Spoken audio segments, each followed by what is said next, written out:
আসসালামু আলাইকুম। আমার নাম আমির হামজা। আমি বর্তমানে অনার্স ফার্স্ট ইয়ারে পড়াশোনা করতেছি। আমি ই লার্নিং এন্ড আর্নিং ব্যাচের নবম ব্যাচের একজন স্টুডেন্ট।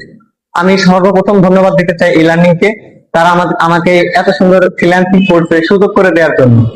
আমি অলরেডি এখানে ব্যাচ চলাকালীন সময়ে আমাদের যারা ট্রেনার ছিল তারা আমাদের সঠিকভাবে গাইডলাইন দিয়ে কাজ শেখানোর মাধ্যমে ভালো একটা স্কিল ডেভেলপ করাইছে।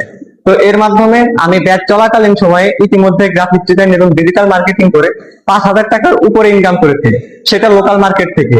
এবং আমরা অলরেডি অনলাইনে বিভিন্ন মার্কেট প্লেসেও ঢুকতে সক্ষম হয়েছি। তো সর্বোপরি আমি যারা নতুন ফ্রিল্যান্সার হতে চান বা যাদের ইচ্ছা আছে তাদেরকে আমি বলবো আপনারা অবশ্যই এই প্রজেক্টটা একবার ট্রাই করবেন এবং এইখানে ভর্তি হবেন। এবং আমাদের যারা ট্রেনার ছিল তাদেরকে আমি অসংখ্য ধন্যবাদ জানাই আমাদের এত ভাবে ট্রেনিং করানো এবং স্কিল ডেভেলপ করে দেওয়ার জন্য। এবং সবশেষে ই লার্নিং এন্ড আর্নিং ব্যাচকে আমরা ধন্যবাদ জানাই আমাদেরকে এত সুন্দর সুযোগ করে দেওয়ার জন্য।